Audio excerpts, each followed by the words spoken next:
start thinking about it. 613 laws, statutes, and commandments. If you love the Most High, I think you might want to just keep them. Let's not take away. Let's not make no division. I'm kind of messing up though.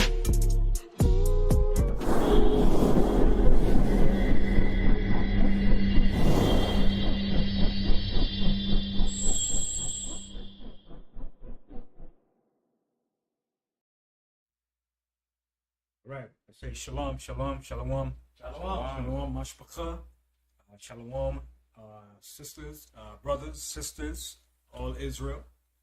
For the Shabbat day, give all thanks and praise to the Most High.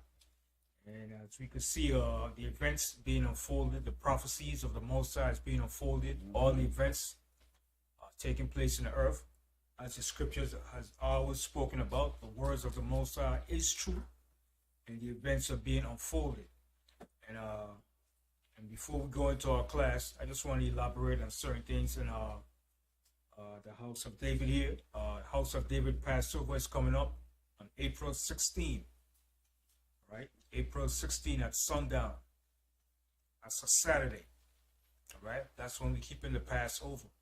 The Passover will be kept at 400 Liberty Avenue here in Brooklyn.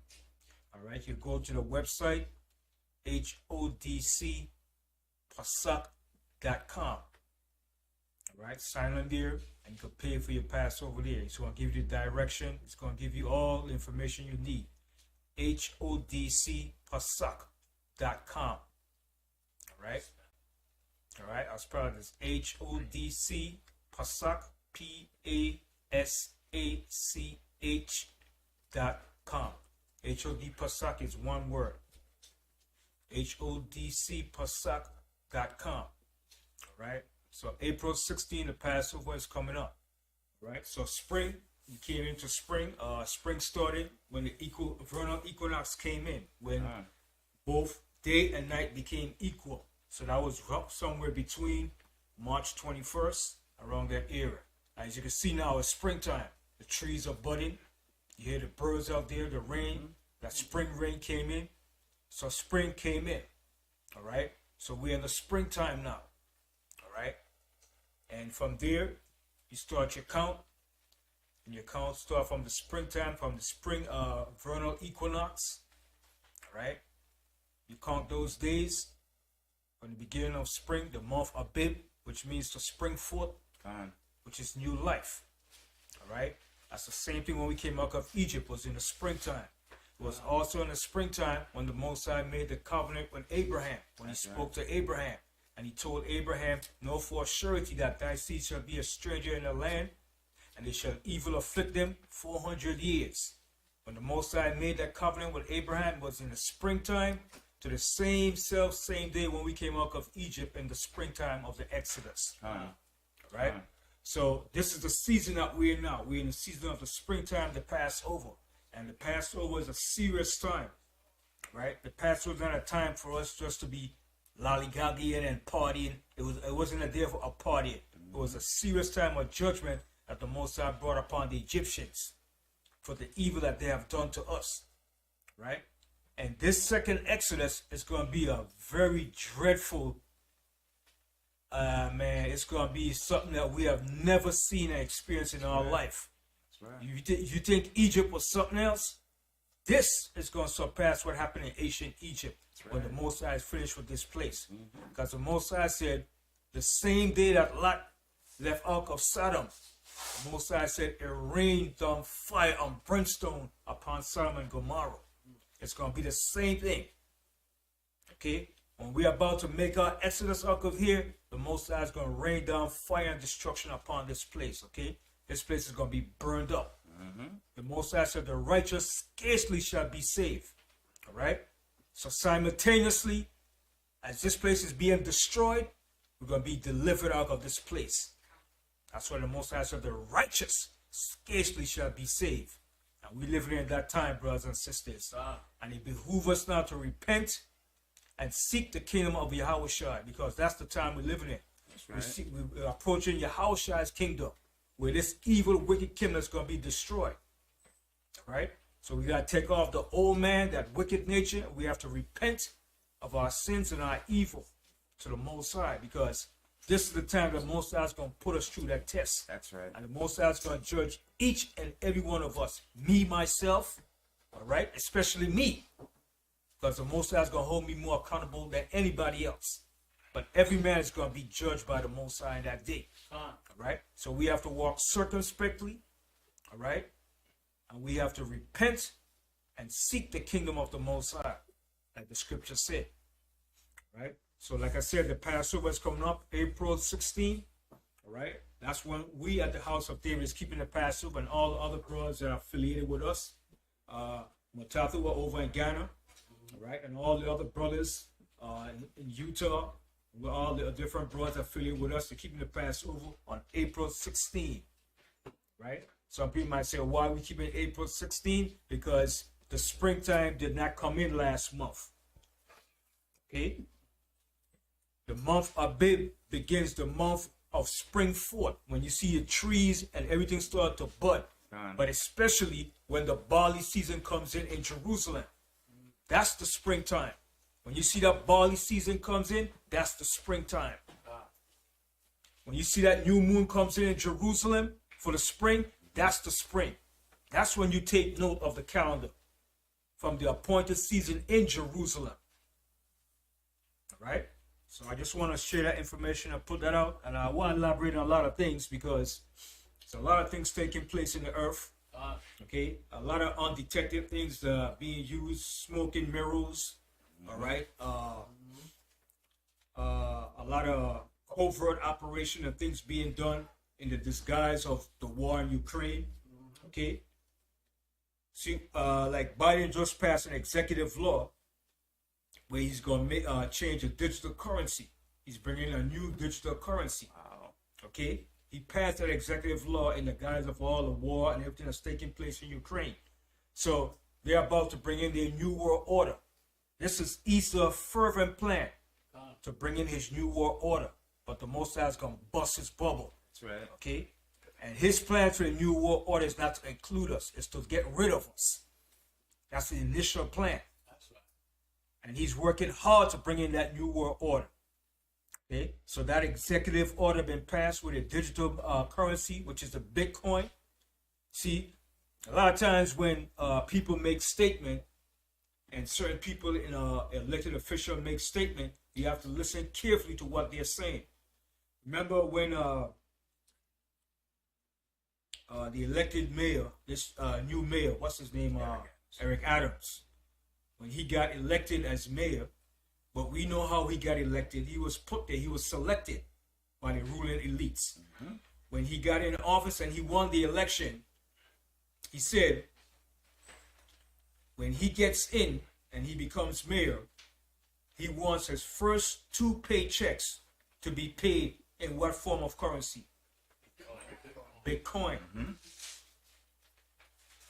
Now, he didn't just make that statement on his own. He was told to say that statement. Right. He was told by his handlers to put that statement out, because that's the move that they're moving to. All right? And he said he wanted his first 2 paychecks to be made in Bitcoin. Wow. Okay? Now, so some people must be like, but you have to listen good to these polytricksters. That's why I don't like polytricksters. I don't trust them. I never did.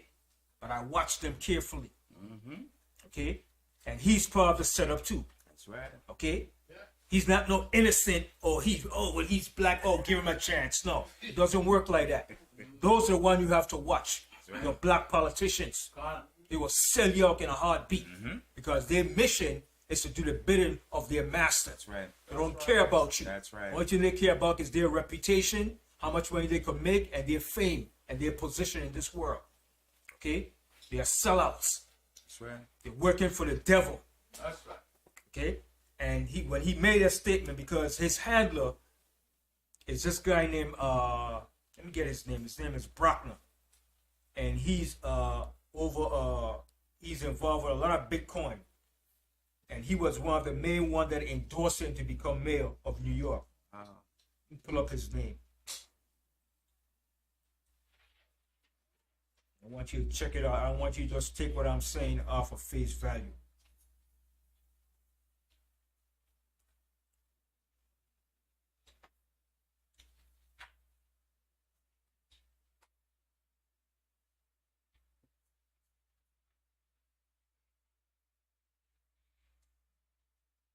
Okay, his name is Brock, B-R-O-C-K,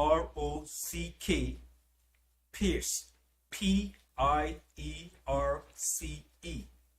Brock, B-R-O-C-K, Pierce is his last name, P-I-E-R-C-E. And he's a Bitcoin billionaire. Wow. A Bitcoin billionaire, okay? And he donated to Adam's campaign. So if somebody's a billionaire that's going to donate to your campaign, what is he going to push for you to do? Mm-hmm. He's going to push for you to advertise Bitcoin. If he's a billionaire Bitcoin, so what you think his agenda is going to be? So he was told by him to say that you want your two first paychecks to be Bitcoin, because that's going to be the test run to bring in that new digital currency. You know, and I'm looking at that too. I'm looking at that if we should look into that too, because when they devalue the currency, you have to fall back on something too, and some form of currency. Okay, because if the cash doesn't have no value, what are you going to use? Right? Remember, and the money is not backed by gold. Right. The Federal Reserve is not owned by the people of the United States. The Federal Reserve is owned by the so-called Jews. Okay? The so-called Jews are the one that owns the Federal Reserve. The Rothschilds. Okay? Mm-hmm. The elite family that runs America, England, and Israel. Okay? They own the Federal Reserve. So they could change the currency anytime they feel like. Okay? So we have to be aware of that. So I'm looking into that. I'm seeing where they're going with this thing now. All right? But remember, the Most High said, their gold and silver shall they cast into the street in the day of the Most High wrath. Okay? So all that they plan to do, that's their new world order. But the Most High have an order for us that we have to follow. That's right. Okay? They understand that this kingdom is going down. And they're about to lose their rulership and their kingdom. That's right. They know it's coming to an end. That's why they want to create and bring in the new world order. Right? But it behooves us, for us, to seek the kingdom of the Most High. That's where our reassurance, our safety is. Okay? So before I go into my class, I'm going to start off as usual. I'm going to read our Psalms, the 63rd chapter, Psalm 63. So I just want to touch on a lot of events and stuff that's going on. You see, Russia is using hypersonic missiles. Okay, and hypersonic missiles mean that's some powerful stuff. Okay, it's way faster and quicker than the regular missiles they had 40, 50 years ago. Can you imagine 50 years ago, they had a missile that could launch from Russia to America and hit America within a half an hour. 50 years ago. So imagine now with a hypersonic missile.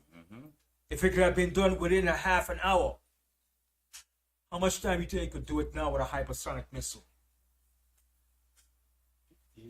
15, probably 15 minutes. So imagine that. How fast they're moving with their technology, how fast everything has speeded up. That's why Yahawashi said, knowledge shall be increased. Right? God. And his knowledge is also referring to the technology, to the knowledge of this world, and also to the Most High's knowledge. Okay? Things has been increased tremendously. Right? And this thing is speeding up. That's why Yahawashi said, if he didn't cut the time short, there will be no flesh left to save. But for the elect's sake, that's why he said you have to cut this thing short. I remember I brought up a couple weeks back, I showed you this historian named John Bagot Glove. he wrote about empires. That every empire, when it reached that 250 mark point, that's when an empire goes down. Like I said, he said in 2026, America will reach that 250-year mark as an empire. He gives you the list of all empires that rule. And all empires that ruled, when it came to that 250 year, all those empires went down. Okay? So America is no exception. Okay? And in Egypt, under the 18th dynasty, that dynasty lasted for 255 years. And the Most High brought that dynasty down. That's when we came out of Egypt. So all things are linking up. That's right. All things are coming into play. So we have to watch, observe, pray, repent, and keep our eyes on the prize. Because we live in one of the most perilous times ever. Okay? But before, let me read Psalm 63, and then after get down to the 12th chapter. Fine. So we're going to begin with Psalm 63. Psalm 63, verse 1. O God, thou art my God. Early will I seek thee. My soul thirsteth for thee. My flesh longeth for thee in a dry and thirsty land. See what David said? David was seeking for the Most High. Okay? And this was when David was in the wilderness. Are we in the wilderness now of America? Yes, we're in a form of a wilderness. Right. Okay? And now is the time that we should be seeking and crying out for the Most High. Okay? Because our wealth, our possessions, none that we have is going to save us in these last days.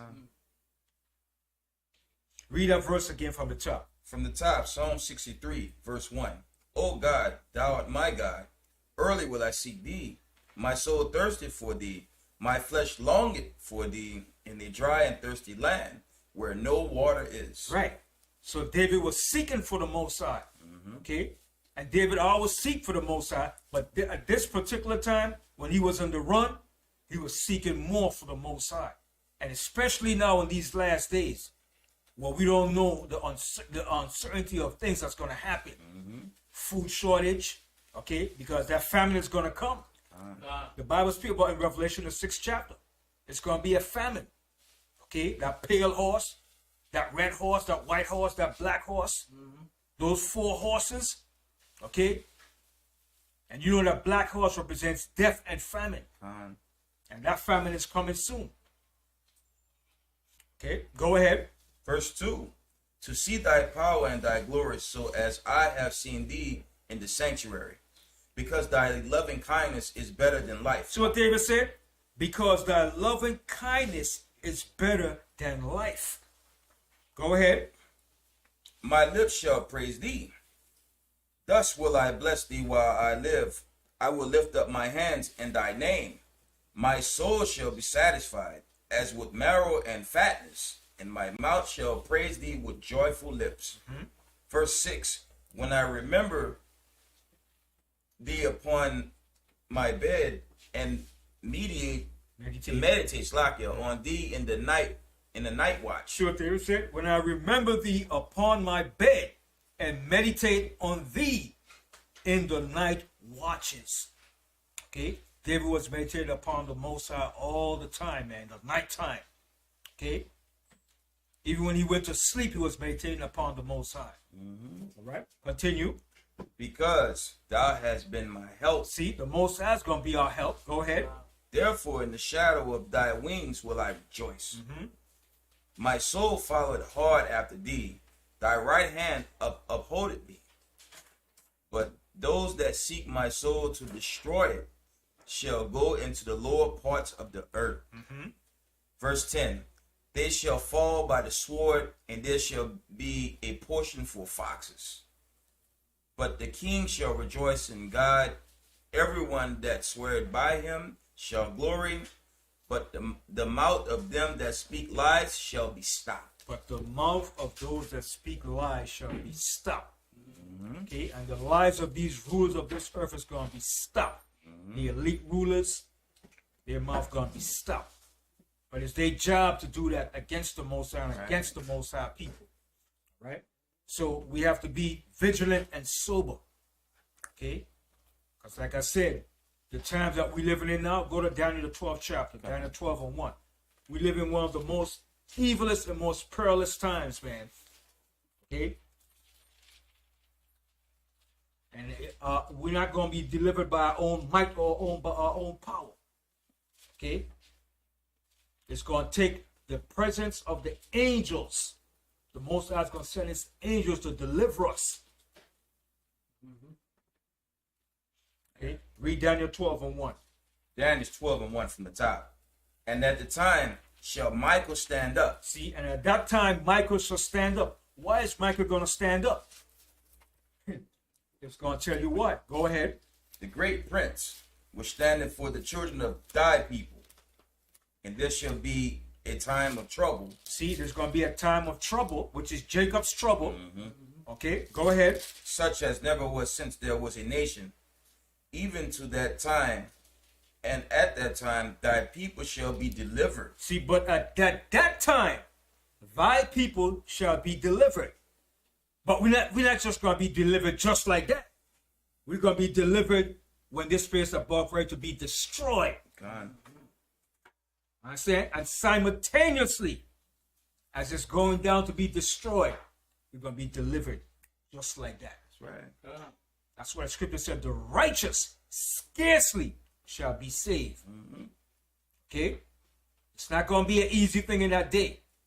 When this thing starts to get clearer and more pronounced, we're going like, man, listen, if you got a lot of pride and arrogancy, bring it down, man.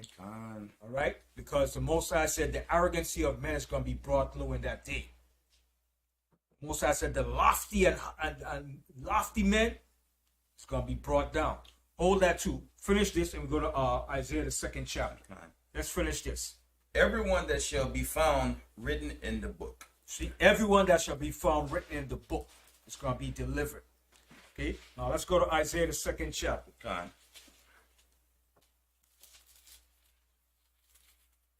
I got it. Isaiah 2, I'm going to tell you where to start from. Isaiah 2, and start for you from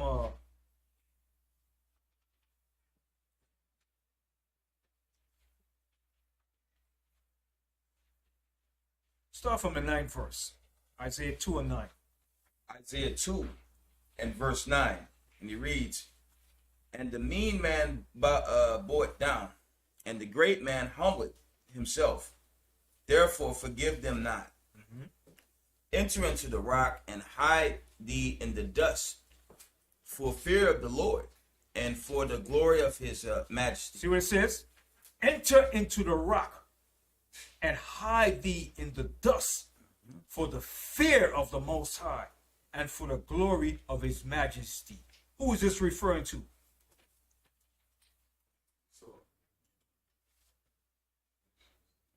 Yeah, it's Esau, but who? Who of Esau particularly? The elites. Okay? The elite rulers of this society. Okay? They're going to be running for shelter, running to hide from the day of the Most High. Okay? The rich bankers, the politicians, the oligarchy, the plutocrats. Okay? They're going to try to hide themselves in that day. And guess what? Some of our people too. Yep. I'm going to my underground bunker too. You simple Negroes. Okay? The Most High is going to search you out. Okay? The Most High says if you go to the bottom of the sea, the Most High says his hand's going to search you because the Most High has who down there? He has Leviathan. Okay? So you can't run or hide from the Most High in that day. Let's continue. Isaiah 2 and verse 11. The lofty looks of man shall be humbled. See? The lofty looks of man shall be humbled. Right? Go ahead. And the haughtiness of men shall be bowed down. See? Bowed down. And the haughtiness of men shall be bowed down. Okay? Go ahead. And the Lord alone shall be exalted in that day. See? The Most High alone is going to be exalted in that day. Go ahead. For the day of the Lord of hosts shall be upon everyone that is proud and lofty, and upon everyone that is lifted up, and he shall be brought low. See, everybody's going to be brought low in that day. Continue. And upon all the cedars of Lebanon that are high and lifted up, and upon all the oaks of Bashan. So the Most High is giving you an example of the cedars of Lebanon. Cedars are tall, strong, upright trees. All right? And the oaks of Bashan. These are strong, solid trees that are upright. Like the Most High said, if man is like that in that day, even man that think he's upright and strong and powerful, he's going to be brought low. Because when you read about the oaks of Bashan and the cedars of Lebanon, these are strong trees that live long. Strong trees. Okay, you ever see a coconut tree? Even a coconut tree is a strong tree too. Even when hurricane comes, a coconut tree is still standing. Still standing. That's right. But the oaks of Bashan and the cedar are stronger than a coconut tree. God. The Most High is giving an example. Continue. God, verse 13. And upon all the verse 14. And upon all the high mountains, and upon all the hills that are lifted up. And the hills and mountains represents what? Governments. Okay? All the mountains and governments are exalted. They're going to be brought low. Continue. And upon every high tower, and upon every fenced wall, and upon all the ships of Tarshish, and upon all pleasant pictures. And the loftiness of man shall be bowed down, and the haughtiness of man shall be made low, and the Lord alone shall be exalted in that day. See, the Most High is repeating it again the second time. He's letting you know that the Most High alone is going to be exalted in that day. Man is going to be brought down low. Okay, go ahead. And the idols he shall utterly abolish, and they shall go into the holes of the rocks. Now check this out. And they shall go into the holes of the rocks. They shall go into their underground bunkers and far-off shelters in that day. God. Okay, which they have. They have them out in Wyoming. Okay, out in Idaho. Out in all those states out there, Utah. Okay, underground bunkers and far-off shelters where you could live down there for probably 2 years or more. Right. Fully fortified with everything you need to survive. A natural, in a day of a nuclear holocaust. Right. It's well fortified. You could live down there, man, and come back out again and say, yes, we survived. Nah, the Most High got a surprise for you devils, man. Okay? Because that's their plans. When it's all over, we're coming back out to restart everything, the new world order. Right. Nah, buddy. Nobody. The Most High is going to put an end to that crap.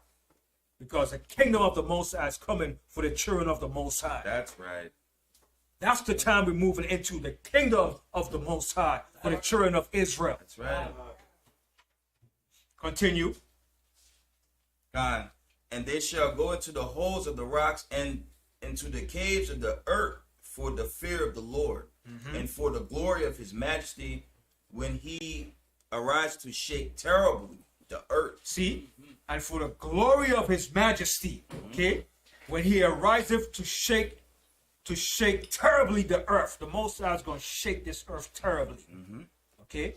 He's going to shake this place up. Hold that. And go over here to Isaiah again. I'm coming right back there. Hold that Isaiah. And go over here to Isaiah 24.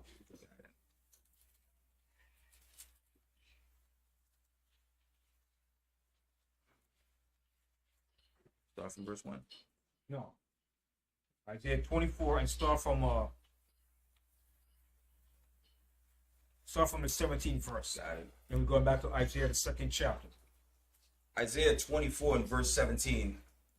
Fear and the pit and the snare are upon thee. See, that's what's coming upon the earth.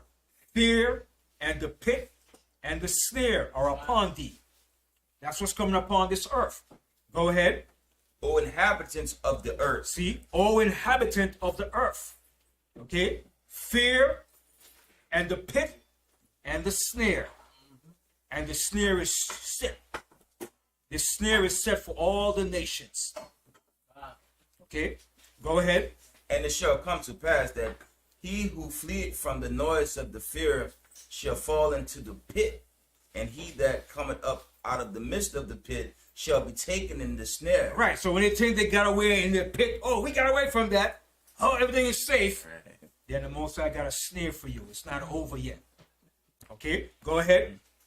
For the windows from on high are open, and the foundation of the earth do shake. See, for the windows from on high are open.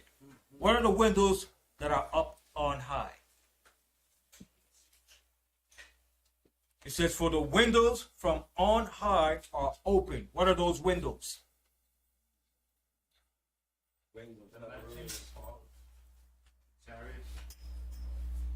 No, it says, for the windows from on high are open. What are the windows? Right, the elements. All right. Let me give you an example. All right. Remember the Most High said when you read in Genesis, for the windows of the heavens were open. What was he referring to? Yeah. Straight to the point. Straight to the point. When he's pointing me upon a blessing, in this case, he's pointing out back.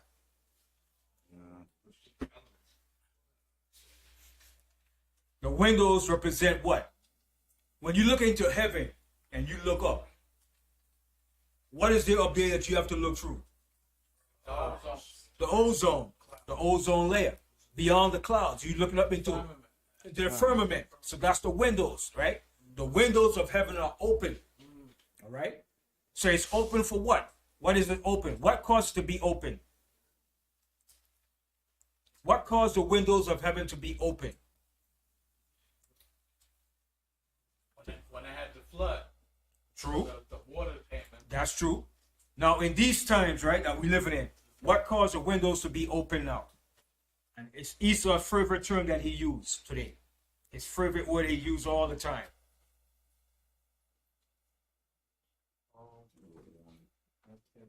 Global warming, the greenhouse effect, right? Global warming, greenhouse effect, right? He said the ozone layer is depleted. All right. He said the Arctic is melting. Okay. Global greenhouse effect. Okay. He caused that by destroying the ozone layer. So that window in heaven is open now. It's sealed. It's busted. Because in order for him to go out, when he went out of space, he had to deliberately bust that seal that the Most High had. Right. That seal is a protective layer for us from this heaven and from the Most High heavens out there. Right. So when he destroyed that, he purposely did that so he could shoot his missiles and his rockets in outer space.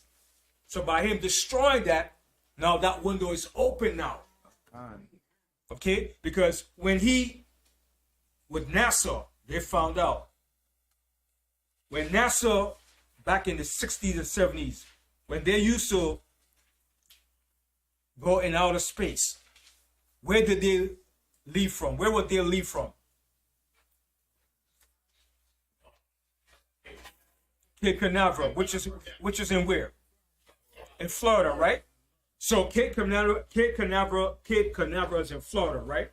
So he understood that in order to leave the Earth atmosphere, you have to leave from one direction, and then you have to come back through another direction, because there are portals in the heaven that he opened. Right. So when he leaves from Cape Canaveral, he can't come back through Cape Canaveral. Right. He has to come back into another part of the Earth, whether it's out in California or somewhere else. So he learned that in order to leave from the Earth atmosphere to Earth, you have to leave from Cape Canaveral, which is in Florida.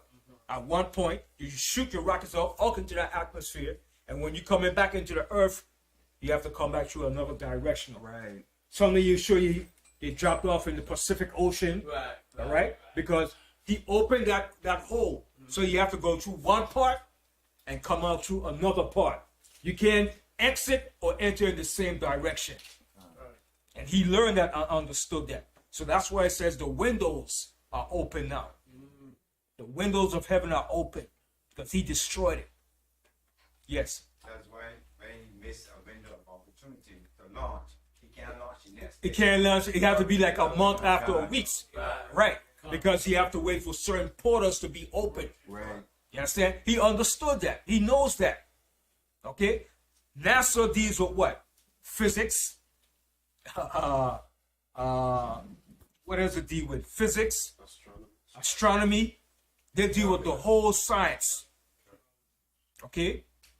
Of knowing the heavens. When to launch, when not to launch, what day to go through. They study the day, the hour, the minute, precisely.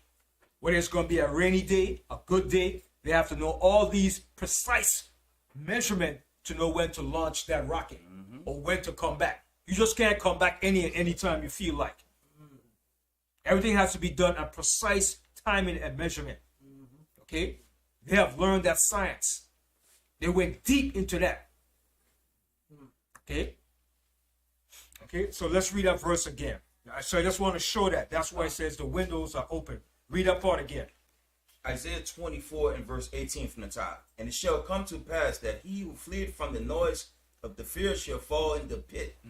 And he that cometh up out of the midst of the pit shall be taken in the snare. Right, so they shall come out from the pit.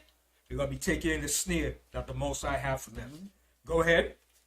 For the windows from on high are open. See, for the windows on high are open. Now it's open. All right, go ahead. And the foundations of the earth do shake. And the foundation of the earth do shake. Go ahead. The earth is utterly broken down. So what he says, the earth is utterly broken down. Go ahead. The earth is clean dissolved.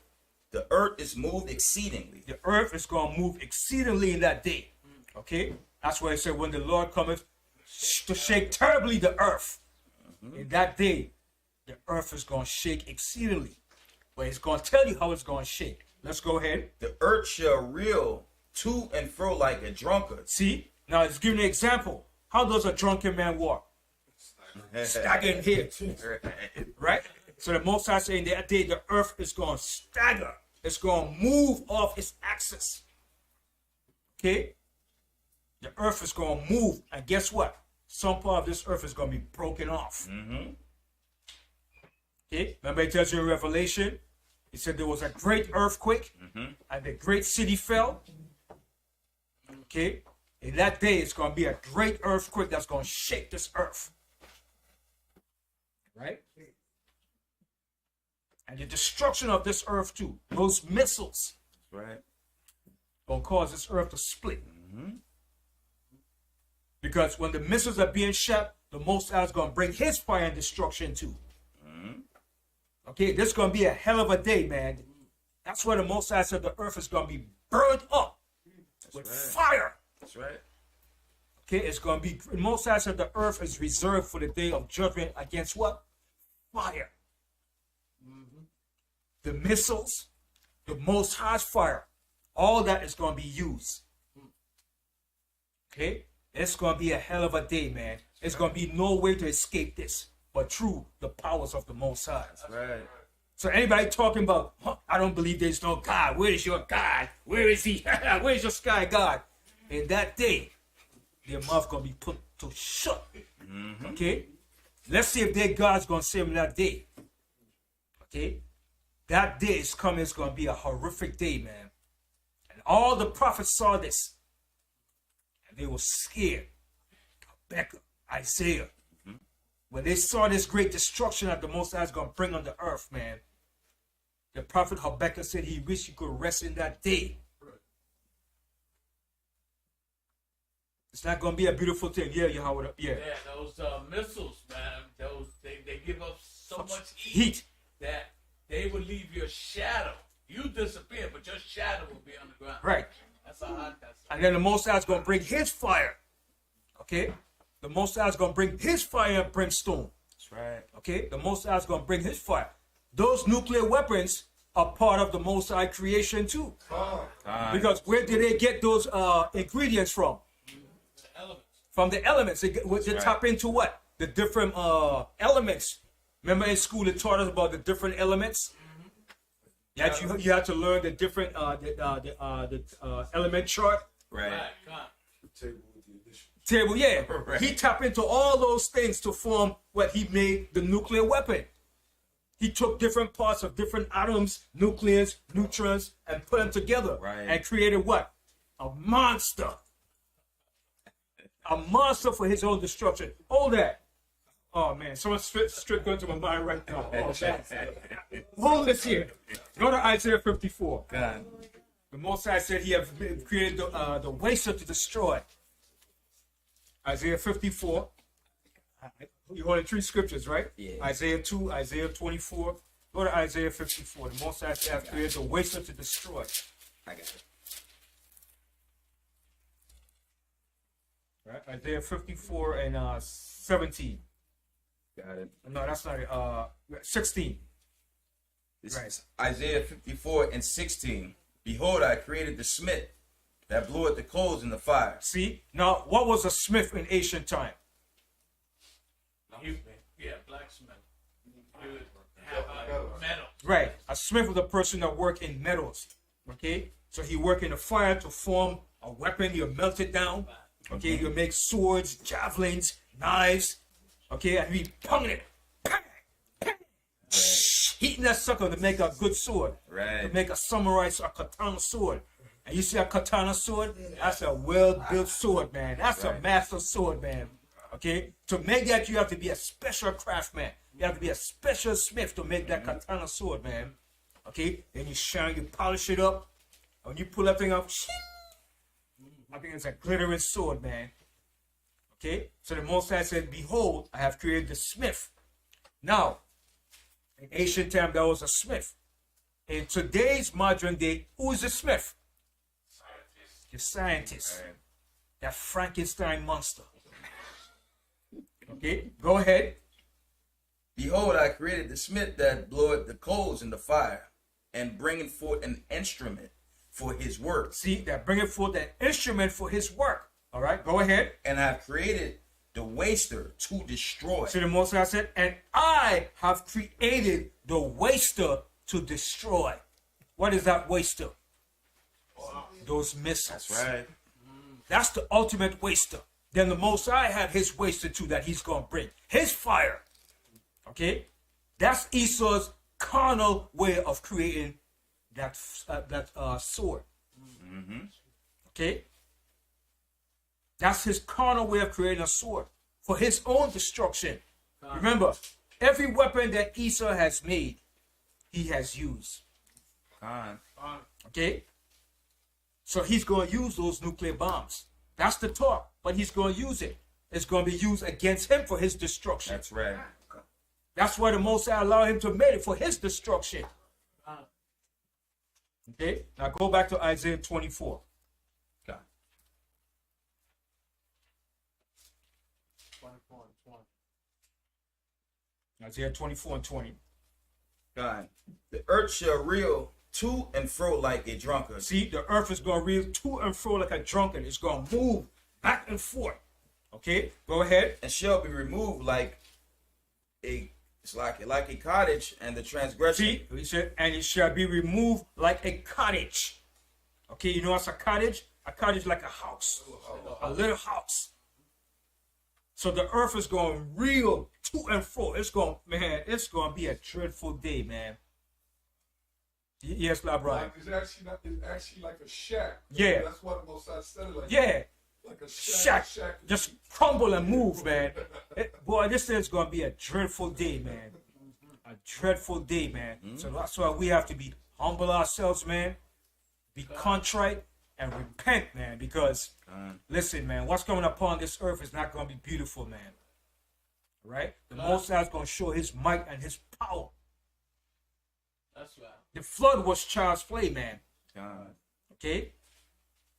Continue. And the transgression thereof shall be heavy upon it, and it shall fall and not rise again. See? And it shall fall and not rise again. Continue reading on. And it shall come to pass in that day that the Lord shall punish the host of the high ones that are on high. Now, who is that? See what it says? And it shall come to pass that in that day that the Most High shall punish the hosts of the high ones that are on high. Who is that? The elite rulers of this earth. The people that you don't see or know about. Okay? The Rothschilds, the Rockefellers. Esau elites, the Edomites. That's really calling the shots behind the scene. Okay? Continue. And the kings of the earth are See? upon the earth. And the kings of the earth upon the earth. The rulers, the presidents. Okay? Continue. And they shall be gathered together as prisoners, and gathered in the pit, and shall be shut up in the prison, and after many days shall they be visited. Yeah, and after many days shall be visited. Go ahead. Then the moon shall be confounded, and the sun ashamed, when the Lord of hosts shall reign in Mount Zion and in Jerusalem, and before his ancient Gloriously. All right. Now go back to Isaiah the 2nd chapter.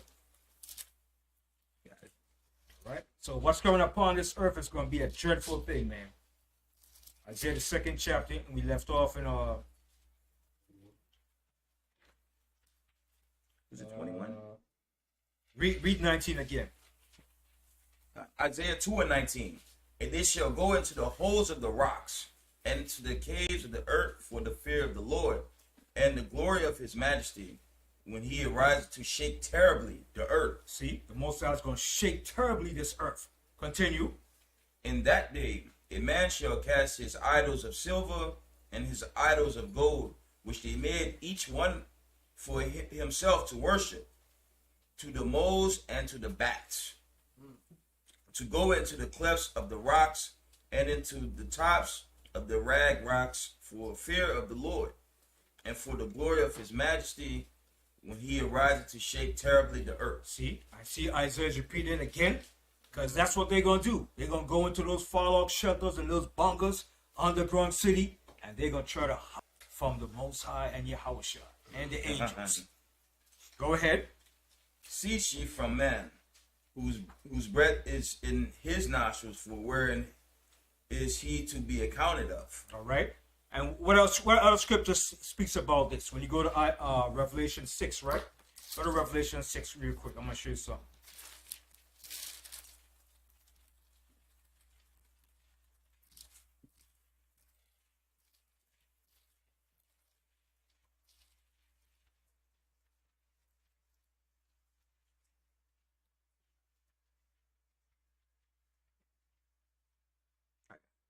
Revelation 6. Is it 12? And we're gonna start here from the 14th verse. Revelation 6:14, and it reads, "And the heavens departed as a scroll." Now stop. So when you read this here, and he says the heaven departed as a scroll, what picture comes to your mind when it says the heaven departed as a scroll? Like a mushroom cloud. Right, because what is a scroll? What was a scroll in ancient time?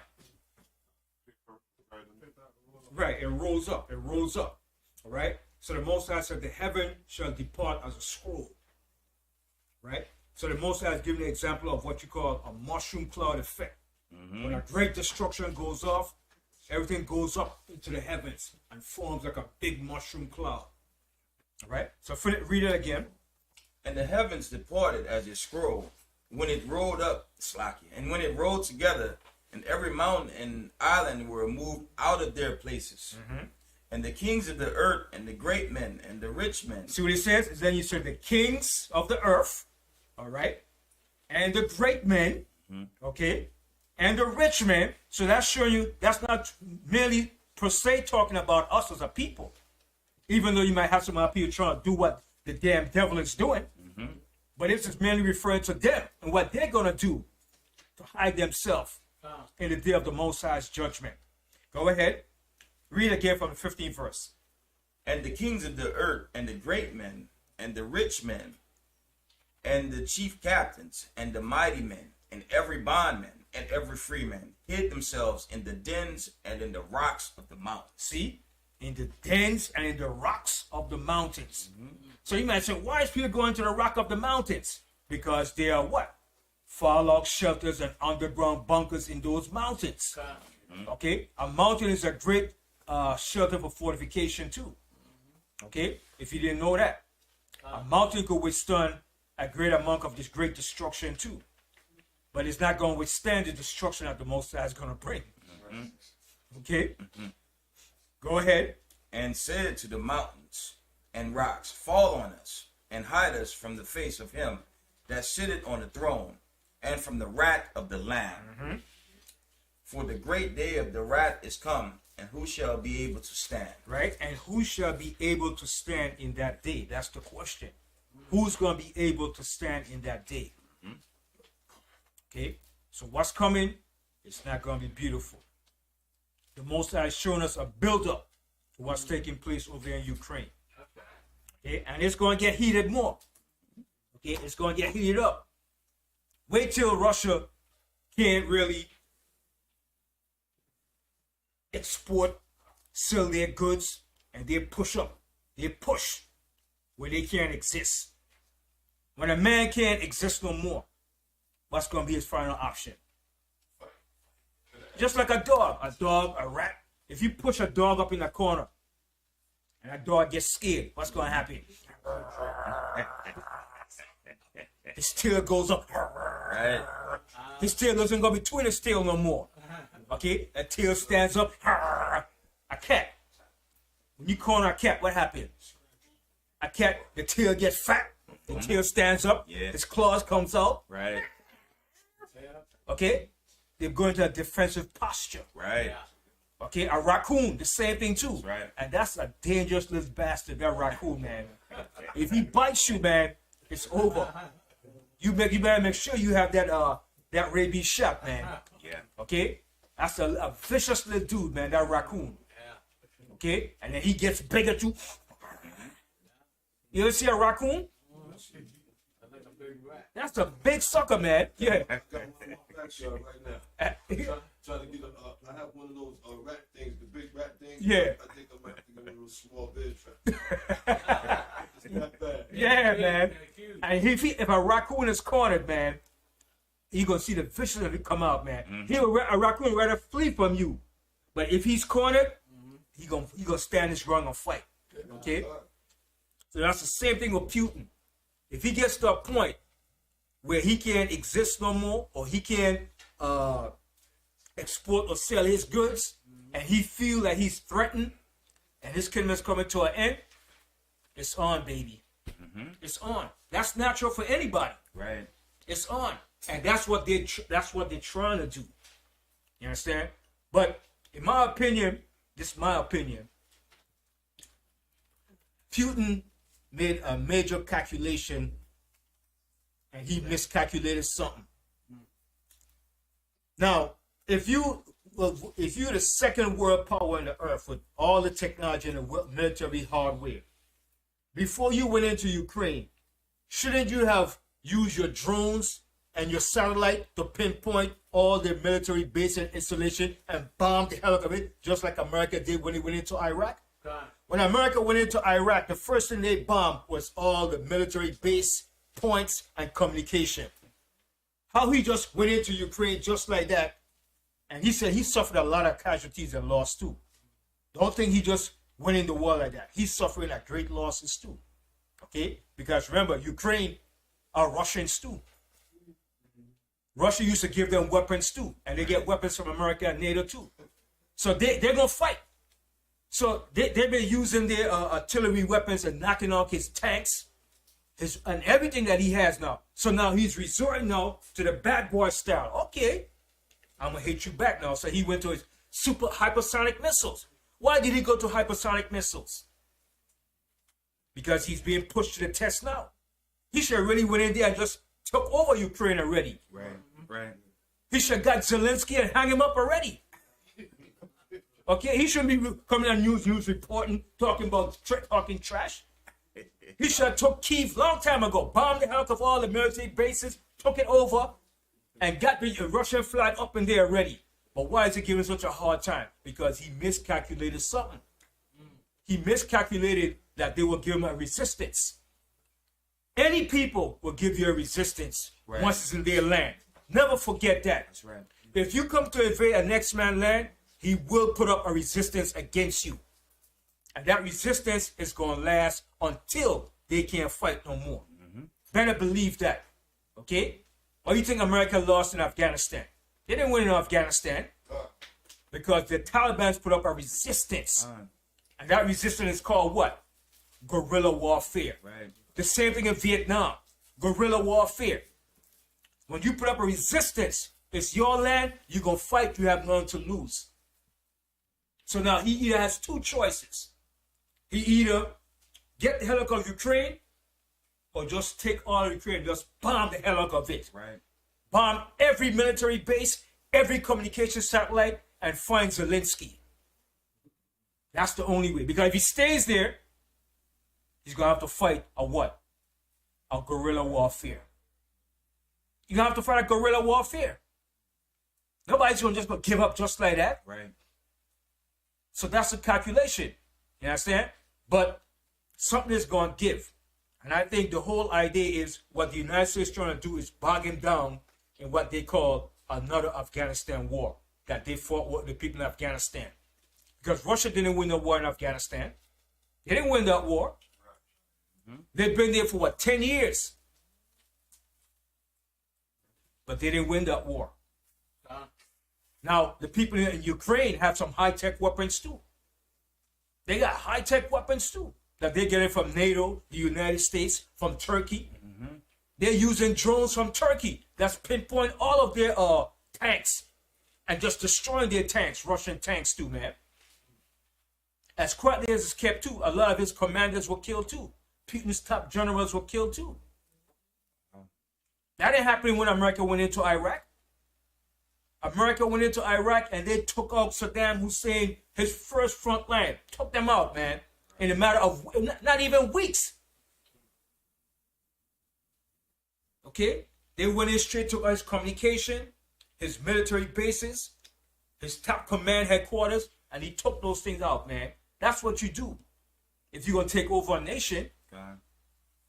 But I don't know what he was planning. Maybe he was just trying to prove to NATO, listen, I could go into Ukraine. But the scripture, the Yahawashi tells you, what man is he that goes to war and count not the cost? Right? You have to count the cost when you go to war, man.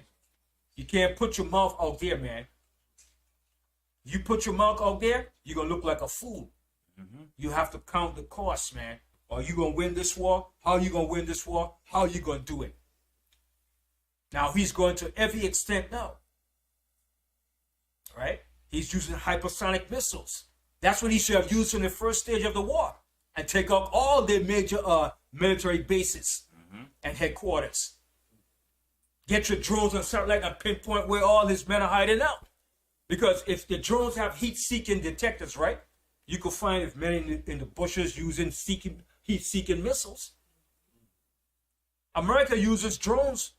They drone spy over Afghanistan, Iraq when they went to war. So I understand why he didn't do that. Maybe he did, but who knows? Maybe they're not showing you that. But a lot of reports that I'm seeing, it's a lot of casualties, man. He's losing a lot of military tanks, weapons, okay? Generals, commanders. Right? We know war is a dirty business. But to lose an amount of, it shouldn't have been. Because he's a stronger power than Ukraine. Russia is what? The second military power in the earth. Right? So that should have been over with already. It should have been over already. He's a superpower. He's a superpower. Ukraine is not a superpower. But that's just my opinion and calculation of what I see. But it's going to get to a point.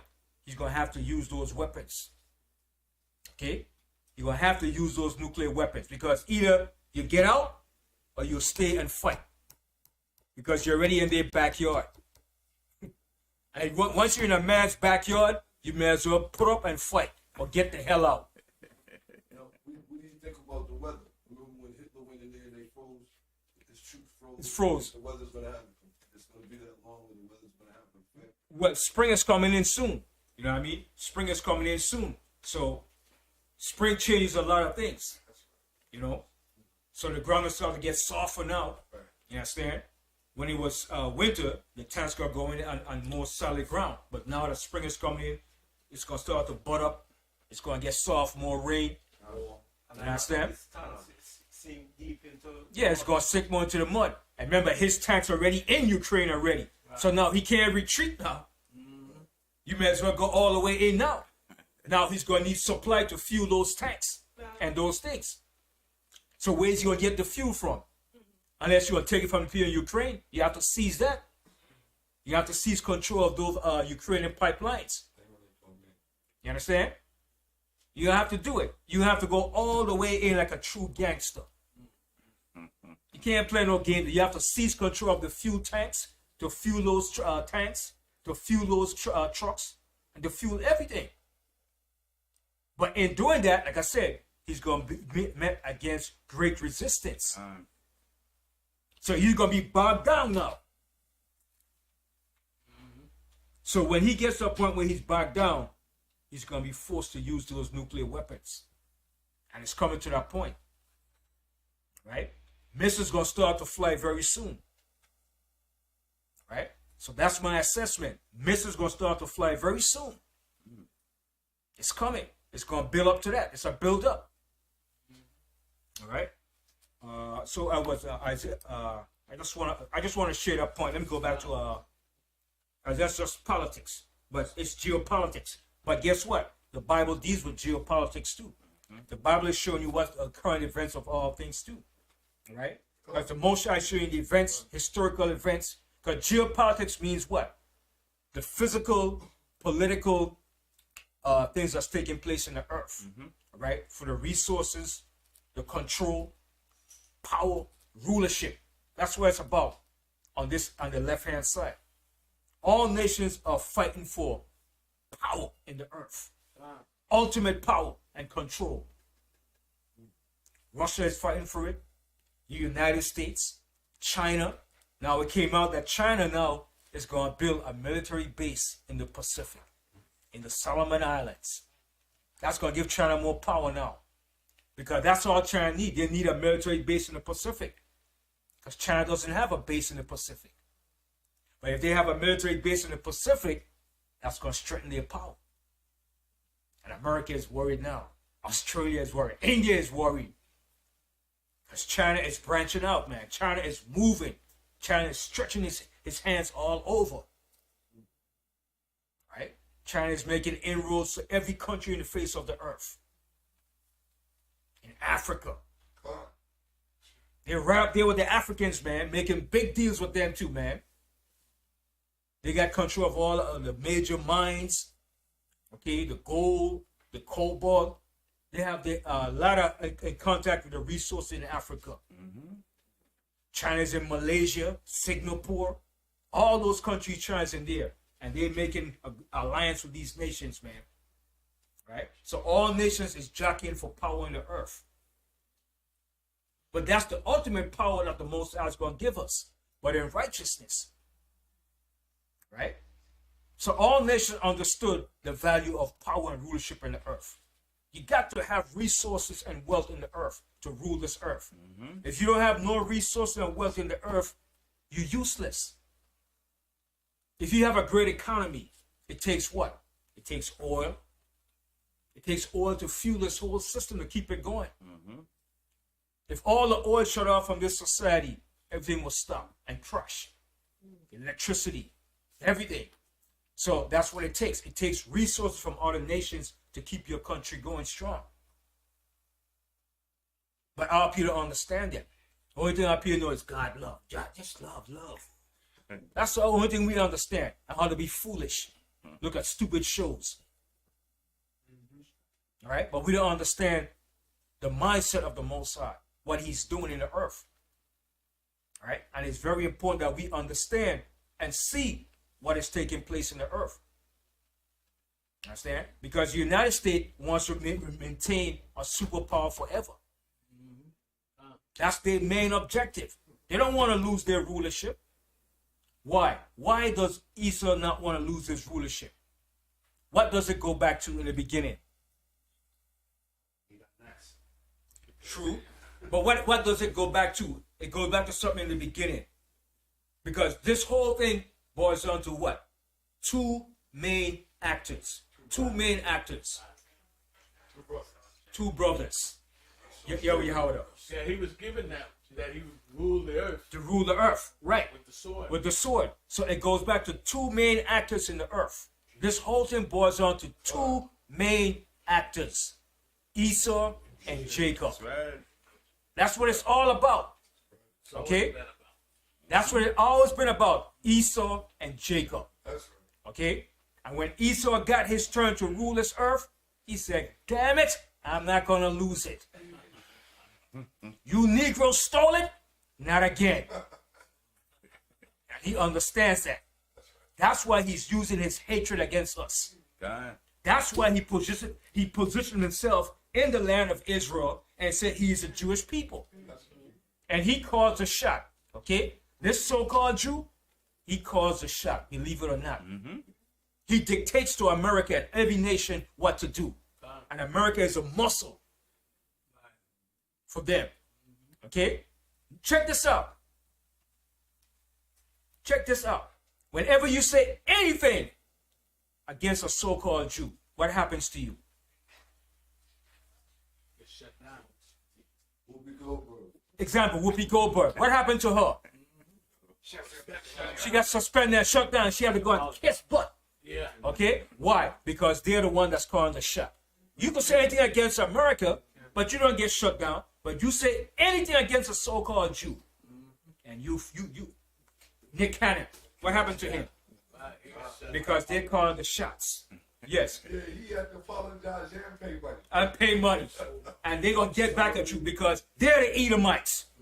That's right. Okay? They're running the shot and they haven't forgotten. They haven't forgotten that we stole their birthright from them. And they're going to do anything in their cost and expense to keep us under their feet. Right? Trust me, they know the history. They know who they are and they know who we are.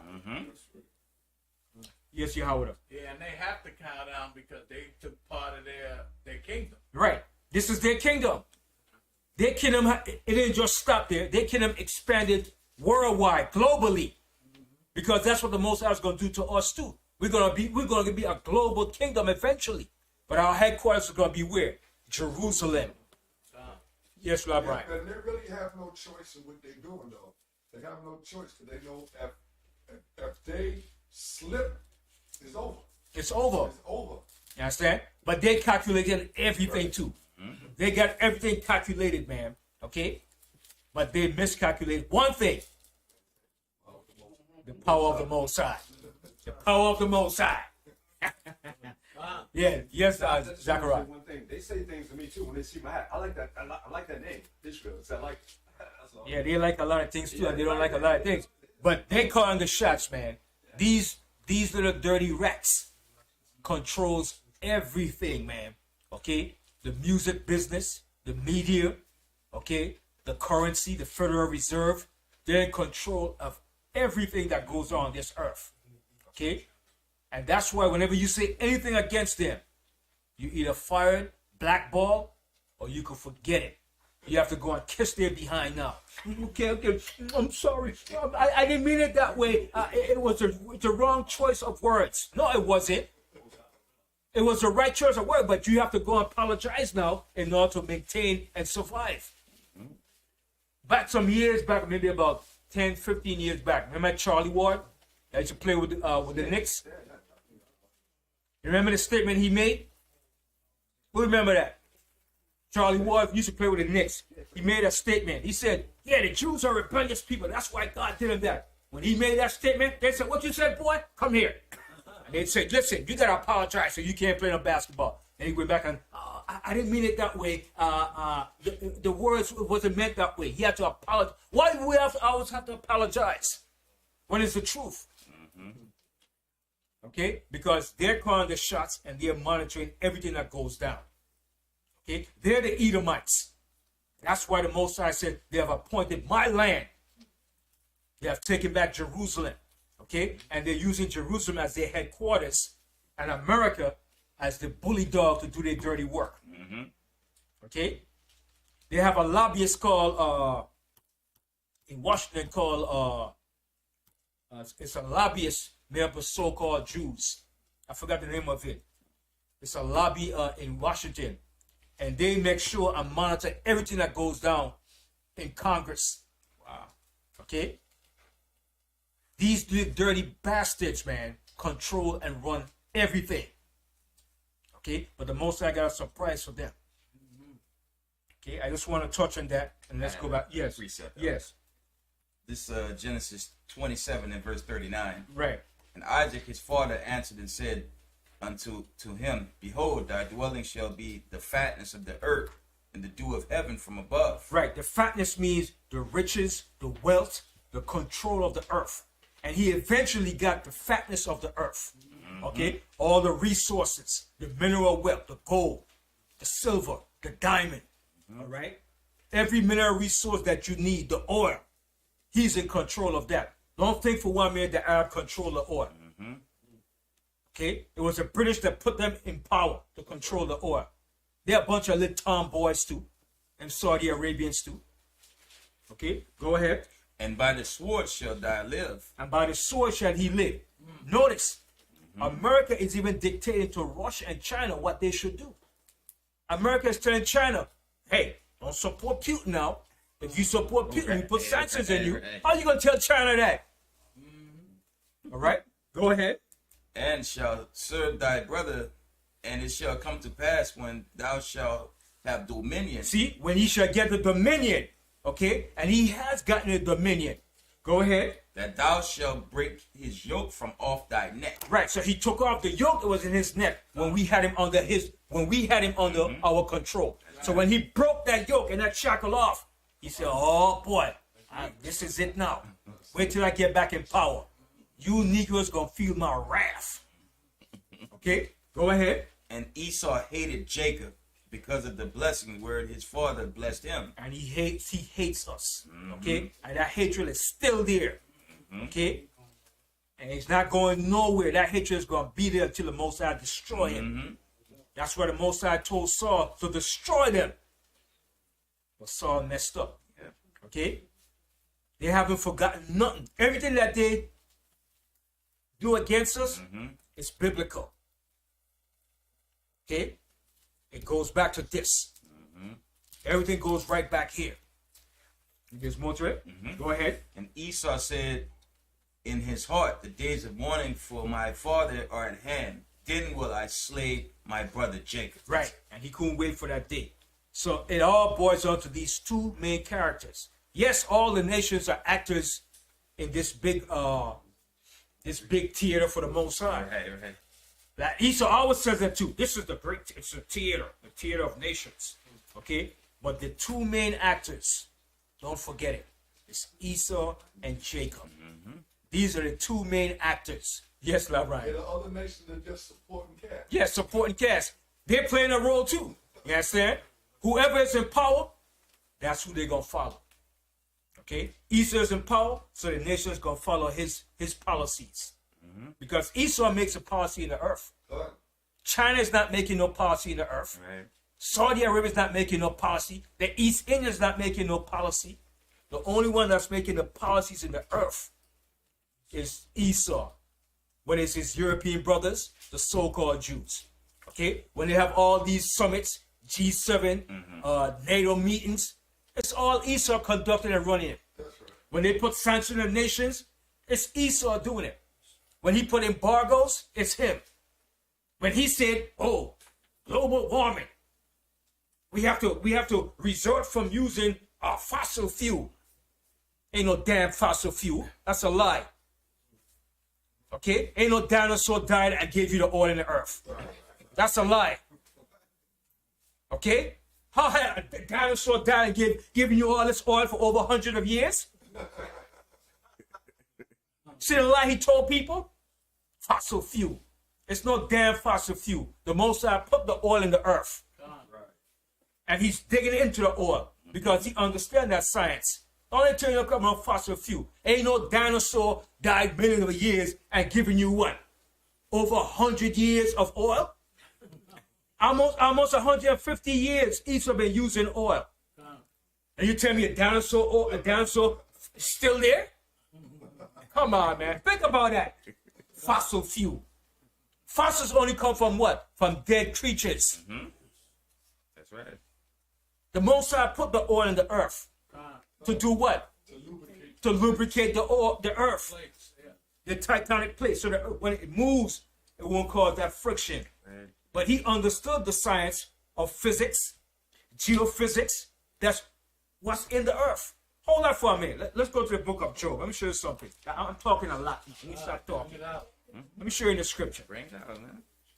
But I just have to elaborate on that. Go to Job 27. Let me show you something. I got it. Esau understands what's in the earth. Okay?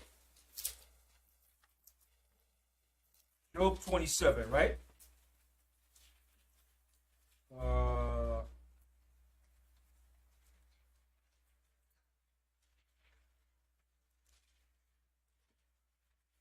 Job 28. Now let's read Job 28. Let's start from the first verse. Now listen good to this scripture, right? And you will see from this conclusive understanding that he knows what's in the earth. Right? That's why he made that periodic table chart. Table, yeah. He made that table of periodic table because he understood what's in the earth, what comes from the earth. Okay, start from the top. God, surely there is a vein for the silver and a place for gold. See, surely there is a vein for the silver and a place for gold. Go ahead. Where they find it. See, there's a place where you find silver and gold, and it comes from where? From the earth. Everything comes from the earth. That's why the Most High calls the earth the mother. Okay, a mother's womb has what? It has everything to bring forth what? A child. Okay, it's in water. Okay, it's in fire. Everything that's inside that womb is in the same thing as the earth. Right. Okay, go ahead.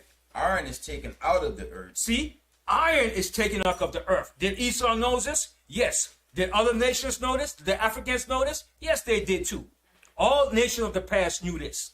The iron comes from the earth. Go ahead. And the brass is melted out of the stone. And brass, all this comes from the earth. Brass. Okay? All nations were dealing with that back in the ancient world. In order to make swords and knives, okay? They had to know about this. Melting down and melting iron and brass, okay? And gold. Okay? Go ahead. He set it an end to darkness and searched out all perfection. The stones of darkness and the shadow of death. The flood break it out from the inhabitation, even the waters forgotten of the foot. They are dried up, they are gone away from men. As for the earth, out of it cometh bread. See, now it says, as for the earth, out of it cometh bread. What does that bread mean? The necessities of life. Right. Wheat, flour, corn, food. Okay? Bread. You know, you say, yo, you got bread, man? Bread also means what? Money too. Okay? Right. What is bread made from? Wheat, flour. Okay? So out of the earth cometh bread. Okay? Go ahead.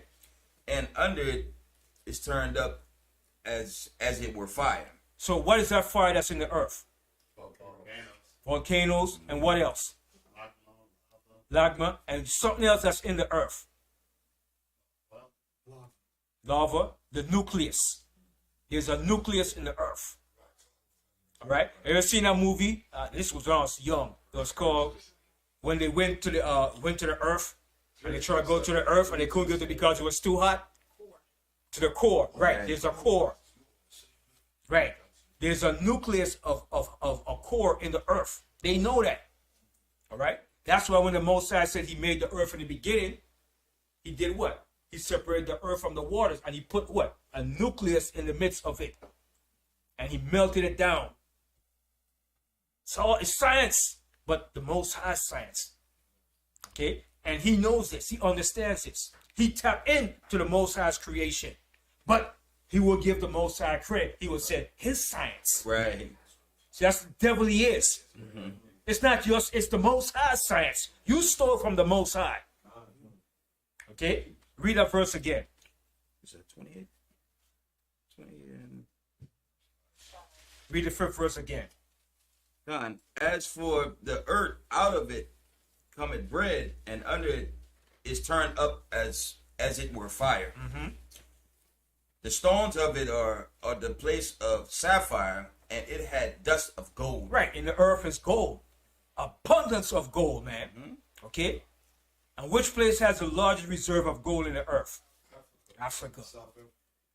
Okay? There's abundance of gold in Africa. Ghana has a lot of gold too. But South Africa is the main place where all that gold is, man. And all nations have been stealing that gold from Africa.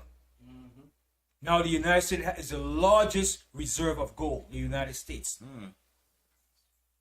Okay? And England stole a lot of gold too. Those British, man. Okay, go ahead. There is a path which no fowl knoweth, and which the vulture eyes had not seen.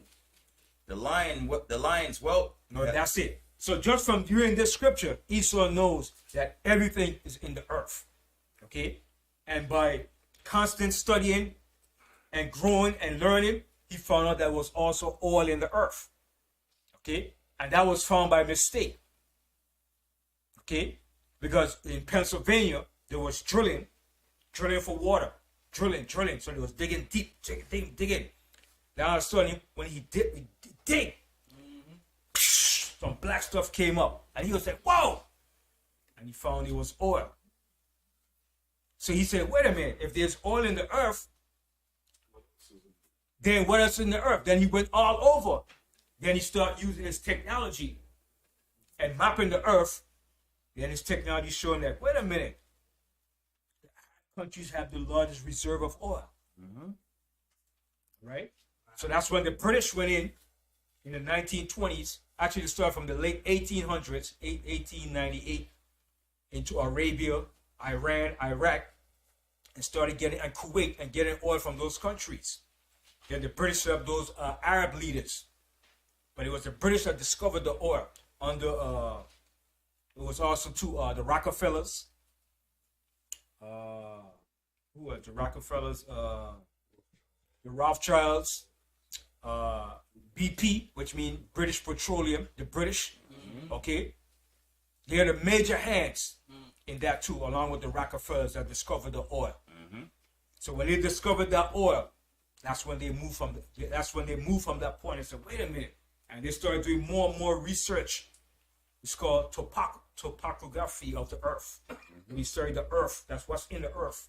And they found the earth has everything. Right? So as he started to grow, he started doing more and more research. That's one thing about Esau I have to give him credit for. He's a dirty bastard. But he loves to research and learn. You have to give him that, man. You understand? Yeah. Yeah. He loves to research and check out things, man. And he doesn't stop. All right? He keeps searching out and learning. You understand? And he learns and researches and finds out, wait a minute. But he had to read the Bible first in order to understand that. Then he went to his science. His science. Trust the science. Like they always telling you. And his science found out that the earth has everything man needs. Okay? The earth has everything that man needs to sustain itself. And that oil was his baby. That's that black gold, man. Black gold, that oil. That oil has made him, I think after slavery, oil has made him a rich little dirty bastard. Okay? Slavery made him rich. But that oil, man, when he went to that level of oil, when the dollar was on the petrodollar, ooh, that made him rich. The Arabs became rich. All nations became rich. Okay? Because of that oil. Yes. That's what, Yeah. that was the same. You changed everything you were saying, how the Most High is in control, because in all of this is his movie. All this half job getting that out to make trucks, all this stuff. See, they don't give the Most High credit. But he let them do all this for a reason, because without 400 years in slavery, once the end is coming, then crash and get rest. I'm finished. That's all I'm saying. Right. Jobs. Yeah. All right. So they like I said, they found out that oil is in the earth. And when they found out they've been using that oil now is more than 100 years. And it's amazing how the oil hasn't ran out, the way they've been using oil, man. Because they said there's a large reserve of oil too in Russia. Russia has a large reserve of oil too, man. Okay? It's oil all over the face of the earth. Venezuela, okay? In Brazil, in Africa, okay? In Libya, there's oil. In Chad, okay? It's oil all over the face of the earth. Even in Alaska, Canada has oil. I'm gonna hit you with something. 80% of America's oil come from where? Canada, not from the east. About 70% of their oil come from next door Canada.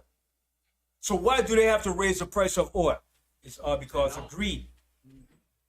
Okay, they get less than 20% of their oil from the Arab countries, but 70% of the oil comes from Canada. Right? Check that out. So Canada produces a lot of oil. But the domestic oil comes from Canada, but the reserve oil comes from the Middle East, from those areas. At one time, they was getting a lot of oil from Iraq too, and from Iran. But when Iran nationalized their oil, they said, get the hell out. Iran said, you get out, you damn devils, the great Satan. Iran said, no, you're not going to nationalize our oil. And then when Saddam Hussein said he was going to change the oil currency to his to a new currency, they said, no, Saddam. You are a boy. You work for us. Right. See, when you lay down with this devil, you have to make a pact all the way to the end. You can't cut out. Saddam Hussein was their boy. He was doing the bidding for them against Iran. You remember? He was the one that gassed the people in Iran back in the 80s. Saddam Hussein was the one that used the chemical gas that America gave them, America, Germany, and France, and he used it against the people in Iran and killed close to about millions of people, man. Wow. But America justified it. So now when Saddam Hussein wanted to go against, he said, no, you can't go against us. You are a boy. You work for us. You understand? At one point, Gaddafi too. That's when they got rid of Gaddafi too. You understand? Because France, Italy was getting oil from Gaddafi too. Yeah, La Brian. That's how the Most High puts you in power, and then the Most High always raises pride. Yeah. Pride always goes, and that's how they go against America. Yeah. You understand? So all of them was working for America. Noriega. Remember Noriega? Yeah. Pineapple face. Noriega. Noriega. We're coming in, Noriega. 24 hours. You gotta leave Panama. Imagine that. Papa Bush tells somebody they gotta leave their country. Yeah. They were shipping that drugs too. Yeah. You understand? That's a vital interest. You understand? Because they built it. The United States built it. They took it over from the French and they built it. Yeah. And a lot of people that built the canal with a lot of people from the islands too. A lot of people from the islands went to Panama and went down there for a job back in the 1920s. All right, that's where you see a lot of Panamanians and sound like Benjamites just like reggae music because a lot of their parents came from Jamaica, Barbados, and from the different islands. They went down there for work during that time to build a canal zone. You understand? That was a major, big operation, man. The United States built in Panama. That was a vital strategic point. That cut the trip around the world to a shorter distance. You know, and you could ship the oil, everything through the canal zone. And when they put Noriega up in there, he was the one responsible for shipping the drugs. When he got too big and said, I don't need you no more, I could run this myself. They said, no, pineapple face. It doesn't work like that. And they got him out. See, when you lay down with these dogs, you end up with fleas, man. You know? So it's a nasty, dirty operation, man. But it all boils down to what? Control of the earth. That's what it boils down to. Controlling the resources of the earth. Right? So, but I just went just to touch on those things to give an example But let's go back to the scripture. All right. It seemed like a long rant. I don't know why, but I just have to expound and explain certain things. You know what I mean? So let's go from the Matthew the 10th chapter. At the bottom. So all this like is geopolitics. Geopolitics. That's what's running the earth. Geopolitics, man. Okay, Matthew the 10th chapter. Like I said, my subject of the class was the kingdom of Yahawashi. That's the kingdom that we should be seeking for. Because that's what's coming next on the earth. His kingdom, his domain, his rulership. All right? But before we get it, let's go to Isaiah the 9th chapter. Isaiah 9.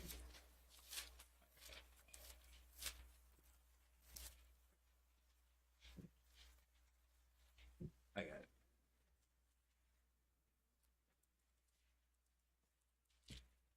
Isaiah 9 and start from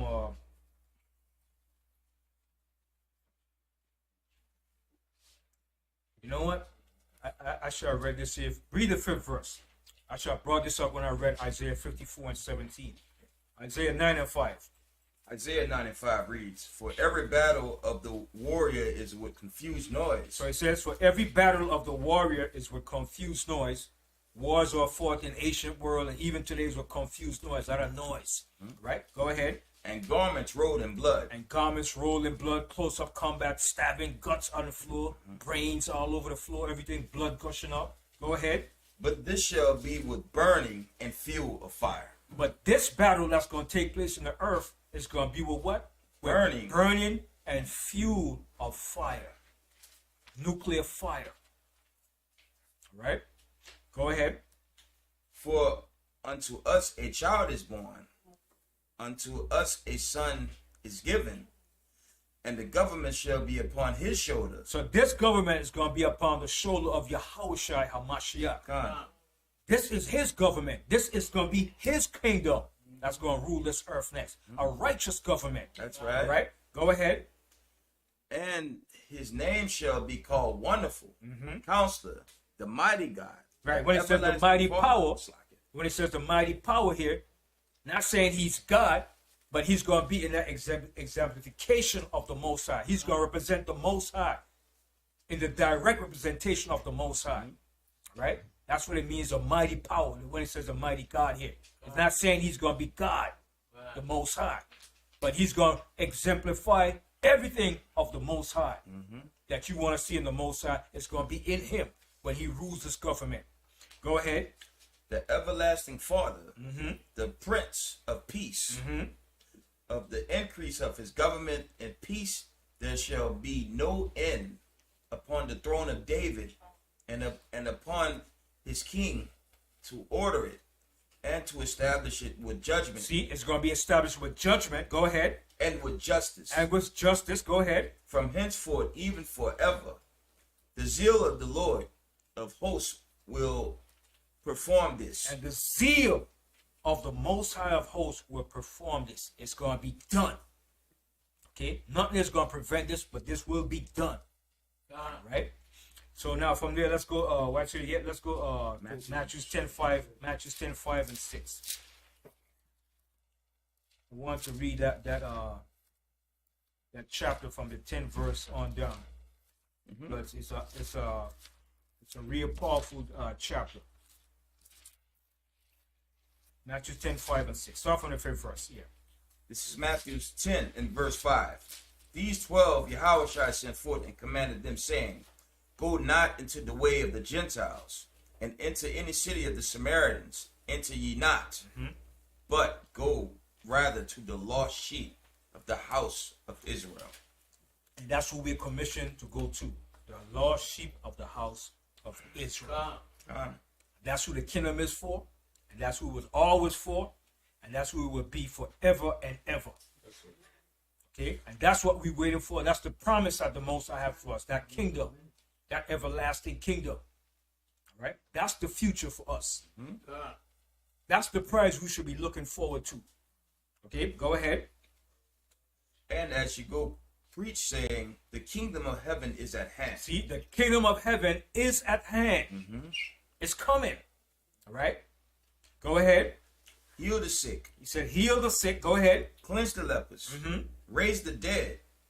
Cast out devils. Freely ye have received, freely give.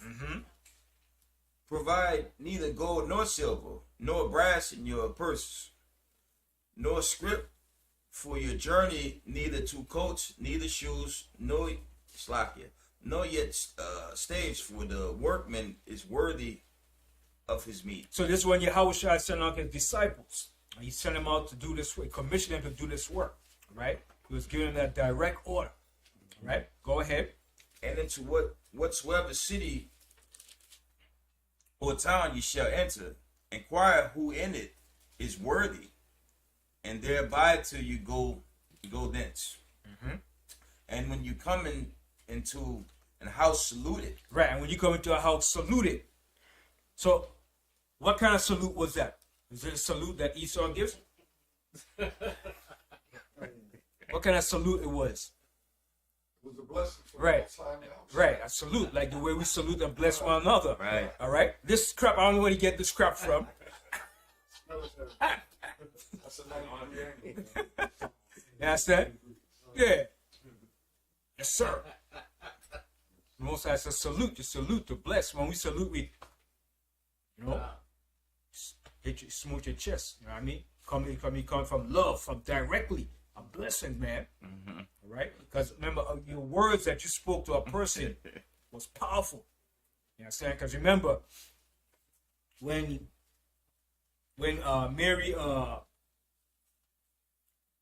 Elizabeth saluted Mary. When Mary saluted Elizabeth, when she saluted her, what happened? Jeremiah leapt in her womb.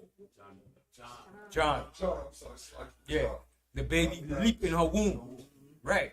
Why did the baby leap in her womb? Right, because he recognized the words that were spoken, the spoken word, when he heard that word. And it was a salute, it was a blessing. And the baby leaped in her womb and she was like, whoa. You understand? She recognized that. Words have an effect. That's why the Most High said when you bless, you don't bless and curse at the same time. Right? When you bless a person, man, you have to come with love and sincerity, man. And when she saluted her, man, that word, it resonated, man. It went straight, directly to the spirit. And John leaped in the womb. Right? Because our words, especially in Hebrew, is powerful, man. That's why when we bless one another, it's supposed to be with sincerity and love, coming directly to bless that person. Right? That's the power of words, man. So the baby leap in her womb. Right? Go ahead. We have verse 12. And when you come into an house, salute it. And if the house be worthy, let your peace come upon it. See, let your peace. Because remember, even when Yahawashi, right? When he came back and he met the disciples, what did he say? What did he say to them? When he came in the house and they were all there and they were sitting there, what he said, peace be unto you. Shalom al yakar. You understand? He said, peace be unto you. We salute them with the word peace. Peace be unto you. Shalom al yakar. And some Israelites say shalom aleikum, which means the same as shalom lakum. You understand?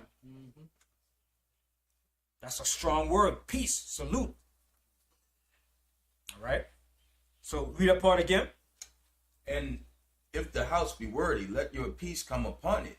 But if it be not worthy, let your peace return to you. Right. Don't give your peace. Hey, hold back your peace. You know what I mean? That's why it said, cast out your pearls before swine. Right? Some people is not meant to be taught the truth.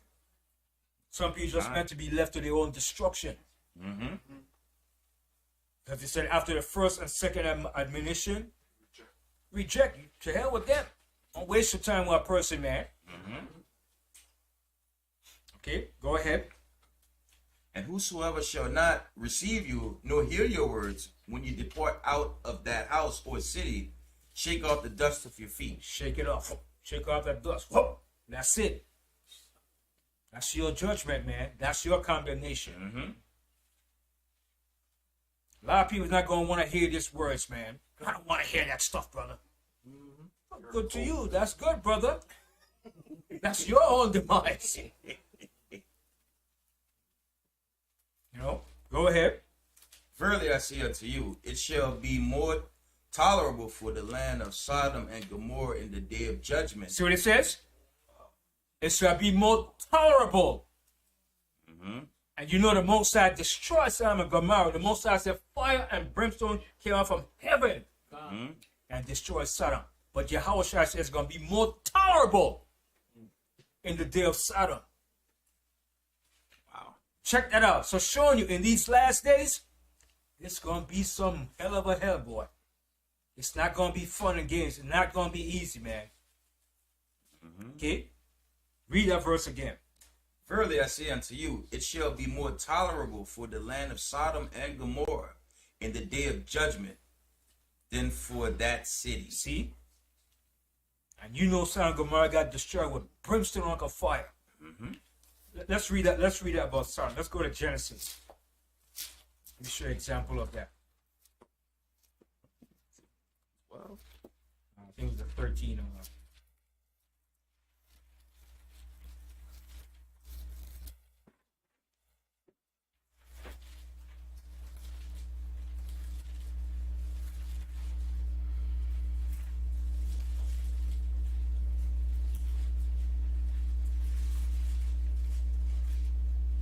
is it 14? yeah, 14 and yeah. Is it the elder? So it is. It's 14. No, it said same day the Most High rained fire upon us. Oh, okay. Yeah.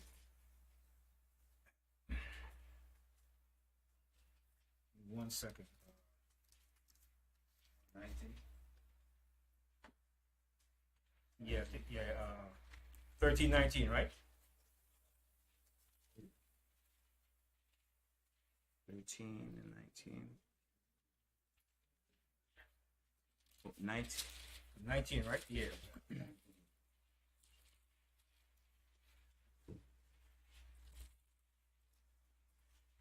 Psalm 19.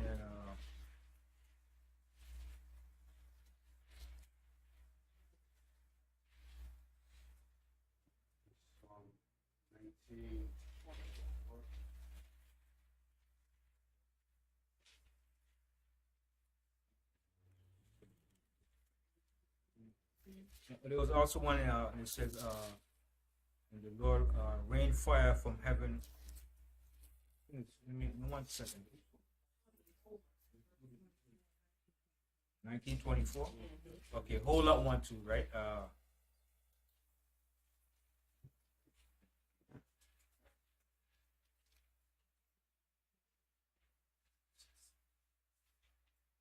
Yeah, that's going to Lot's wife. The one you're looking for is in Luke. Okay, hold on 1 in Luke 2, right?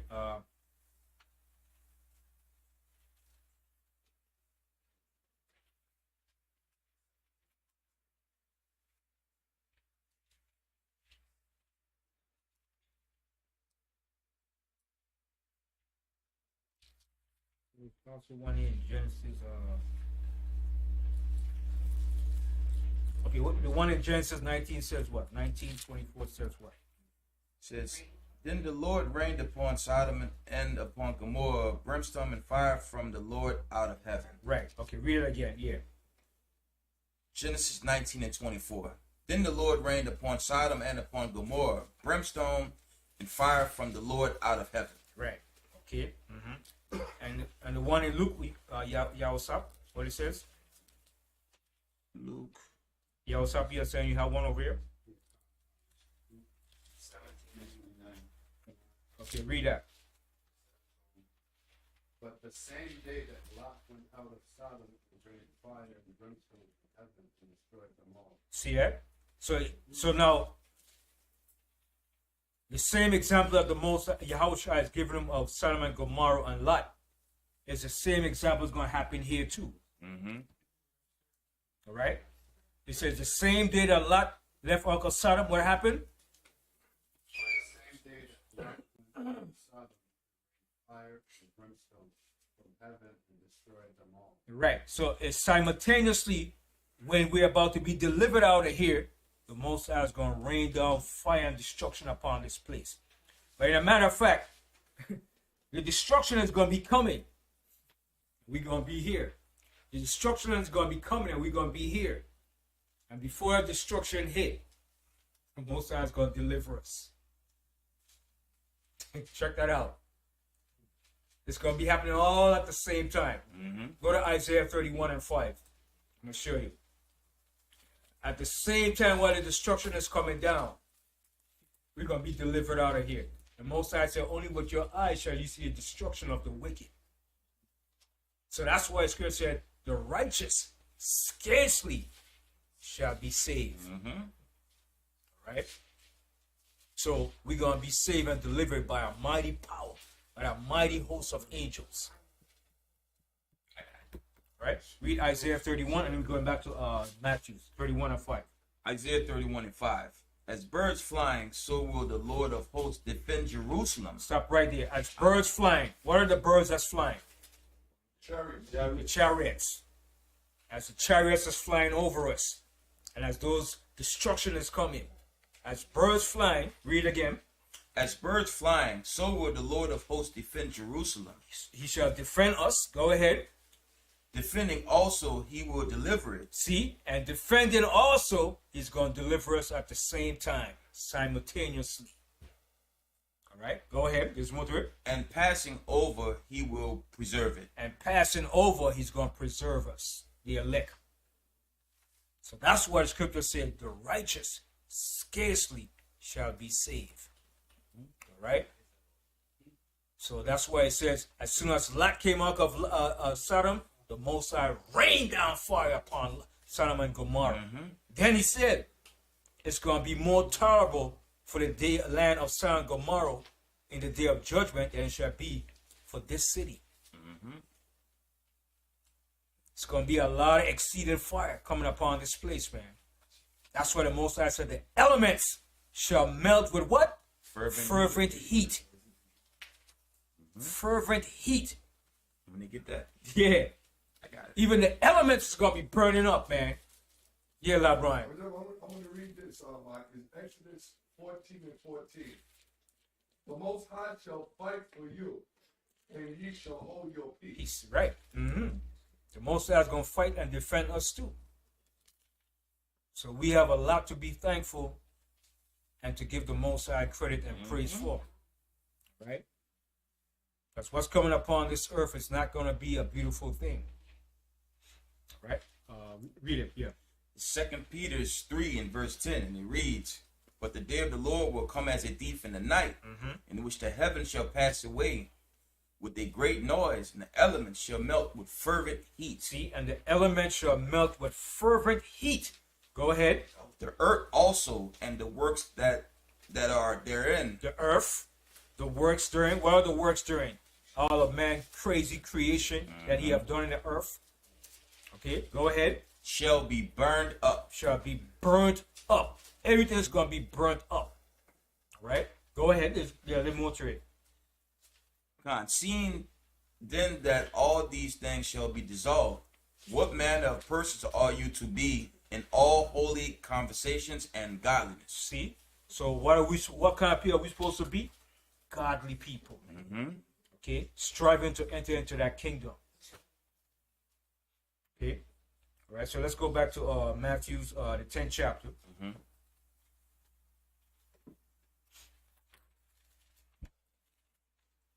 I got it.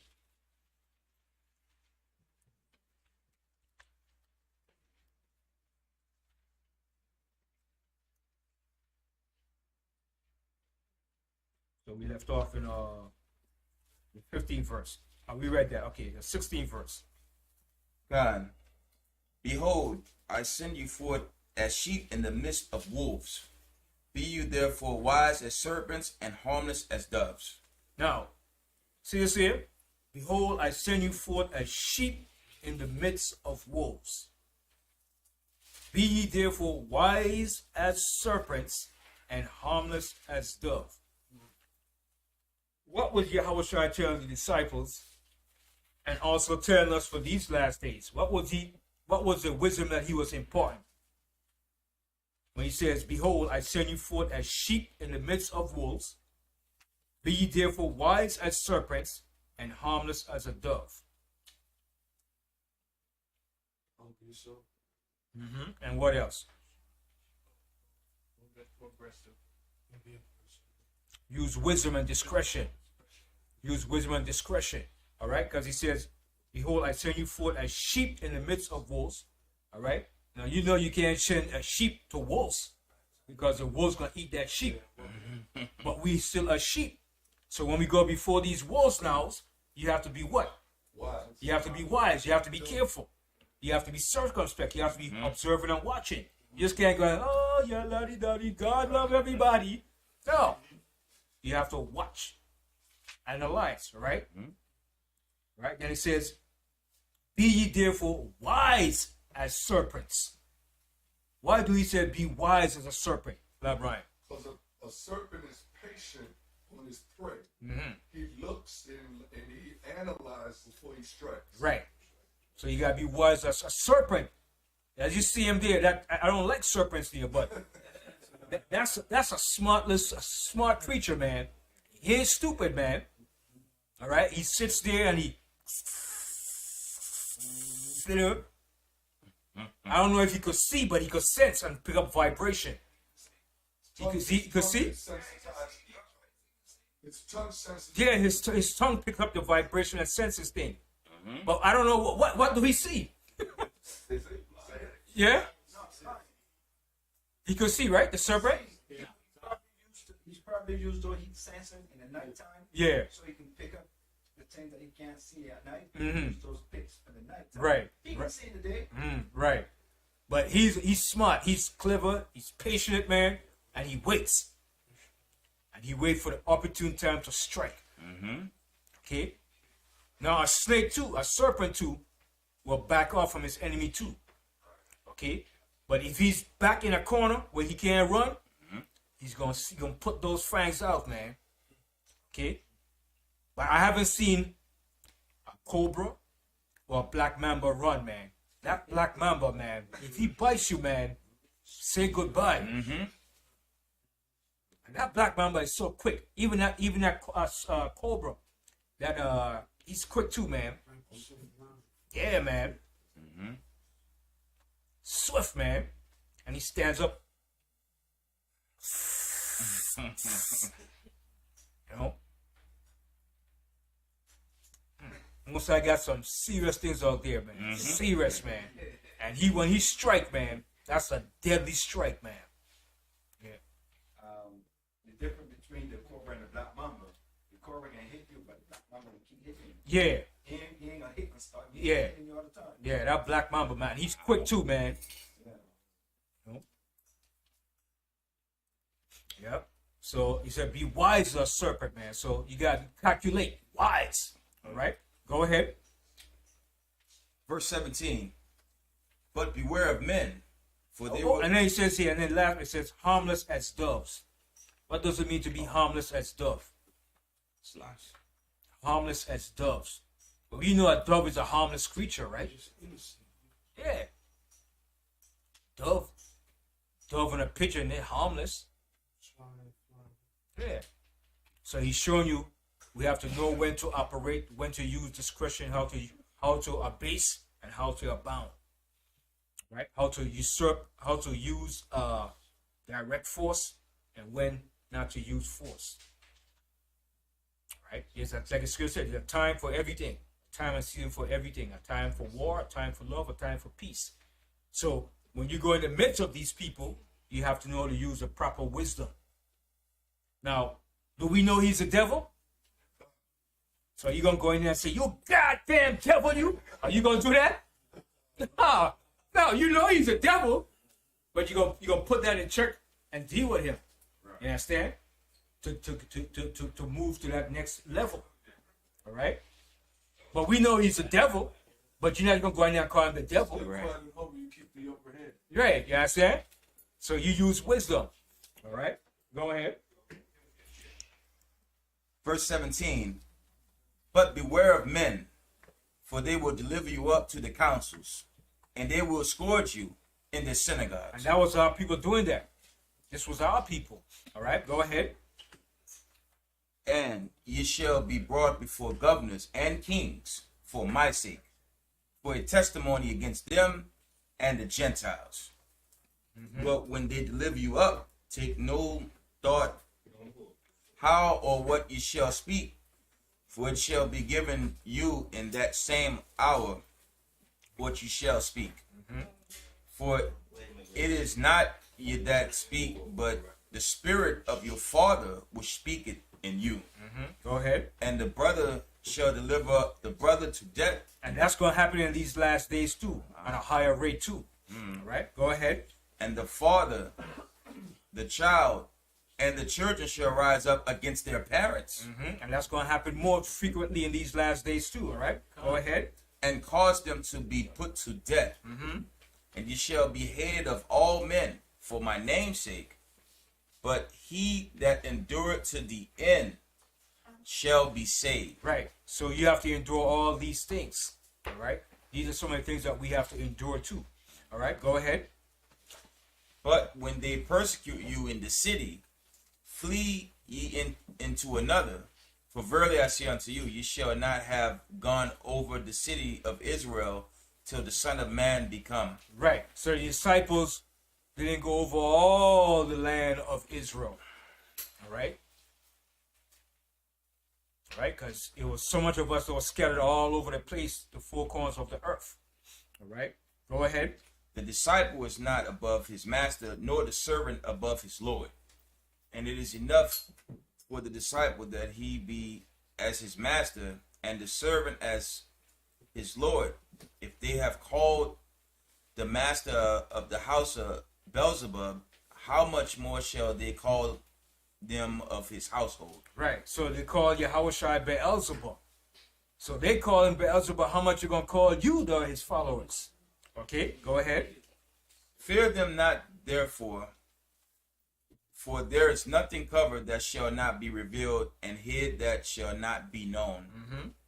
What I tell you in darkness, that speak ye in light, and what ye hear in the ear, that preach ye upon the housetops.